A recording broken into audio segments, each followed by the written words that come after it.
tous ceux qui n'ont pas compris la situation russo-occidentale en Ukraine doivent regarder cette vidéo et méditer là-dessus.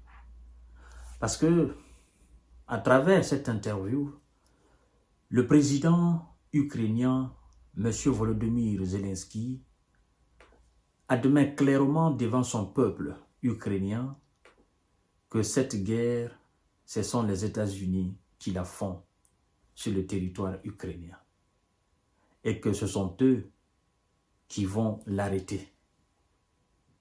Parce que lorsque votre président vous dit que l'équipe qui va dorénavant gouverner les États-Unis, la nouvelle équipe qui va entrer à la Maison-Blanche, mettra plus tôt que possible fin à la guerre, vous vous dites, mais donc, ce n'est pas nous qui faisons la guerre.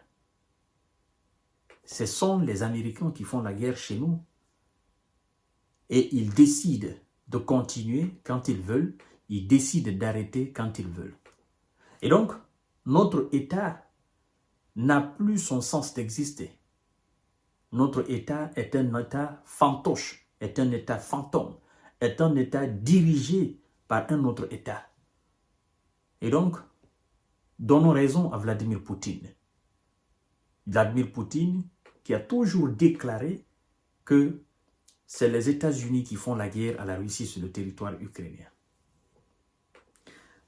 Monsieur Volodymyr Zelensky, d'abord, avant de continuer le visionnage de cette émission, si vous n'êtes pas encore abonné, je vous suggère de vous abonner à ma chaîne YouTube Kamteji Visionnaire le Vrai, activer la cloche de notification pour ne plus rater mes vidéos et partager la vidéo dans tous les groupes aussi. Aussi, je vous invite à vous abonner à ma page Facebook. Le nom c'est le géopolitologue. Vous allez dans la barre de recherche de votre page Facebook, vous écrivez tout simplement le géopolitologue, vous verrez ma page, vous cliquez là-dessus, vous vous abonnez là-dessus et puis voilà, vous verrez dorénavant mes prochaines émissions. Écoutez ce qu'il dit.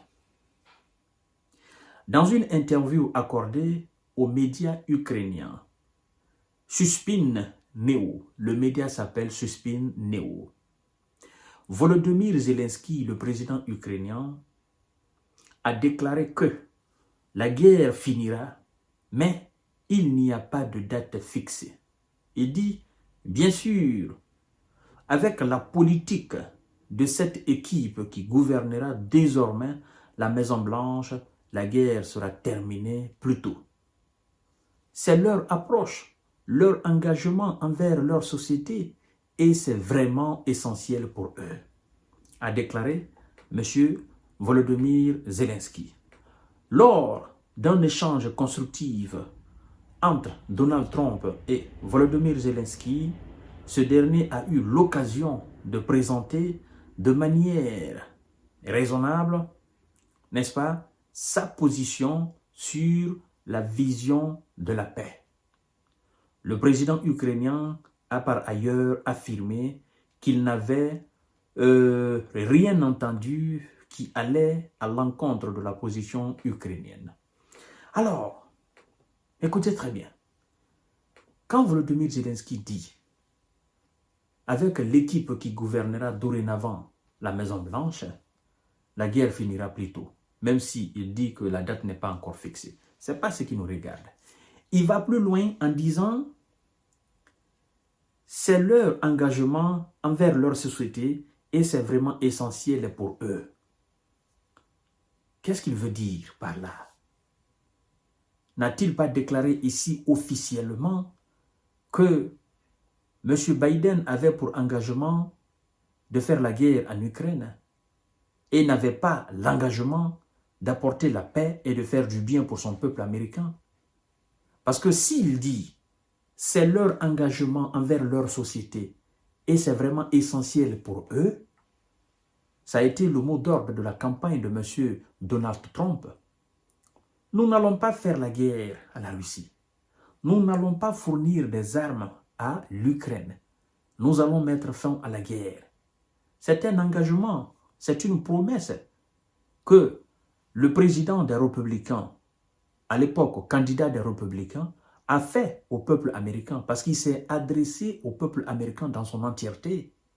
Et donc, il est tenu respecter cette promesse-là devant sa société, la société qui s'est manifestée dans les urnes et les grands électeurs qui confirment alors la victoire de M. Donald Trump.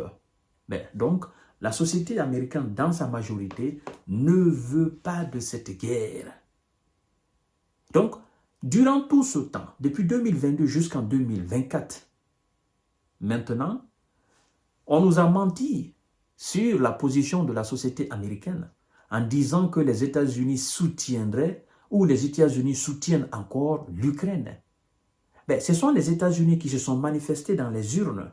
Si les États-Unis soutenaient ou voulaient continuer à soutenir l'Ukraine, pourquoi les États-Unis n'ont pas voté pour Kamala Harris, la soi-disant démocrate? Pourquoi les États-Unis ne se sont pas manifestés dans les urnes? C'est parce que les États-Unis n'ont jamais voulu de guerre en Ukraine. C'est pourquoi, dans une de mes vidéos, j'ai déclaré clairement que si les Américains, les autorités américaines faisaient un référendum pour la continuité des fournissements d'armes et de munitions à l'Ukraine, ben écoutez, moi je pense que le non aurait largement emporté sur le oui. Et lors de cette élection, nous avons vu carrément le résultat. Et donc, M. Zelensky est obligé d'admettre aujourd'hui qu'ils ont échoué sur tous les plans. Lui et son patron Biden et les Européens qui suivaient aveuglément, naïvement, gaillardement M. Biden, ils ont tous échoué face à l'armée russe sur le territoire ukrainien. Et maintenant, il est obligé d'accepter les conditions de M. Donald Trump, qui sera aussi obligé d'accepter un certain nombre de conditions de Vladimir Poutine, notamment les réalités du terrain. Ça, surtout, c'est très important. C'est pourquoi je vous ai dit le mois passé, si j'étais à la place de Volodymyr Zelensky, comme je ne peux pas être à sa place, parce que si j'avais été à sa place, ben, la guerre en Ukraine n'aurait jamais eu lieu, premièrement. Mais si j'avais été à sa place et que j'étais venu trouver une situation conflictuelle, ben, la première des choses que j'aurais fait, ce serait d'entamer directement les négociations pour ne pas que la Russie gagne plus de territoire. Parce que si Vladimir Poutine reste figé, n'est-ce pas, stoïque sur sa position en disant « nous allons négocier », mais les négociations feront référence à la réalité du terrain. Nous n'allons pas bouger d'un iota.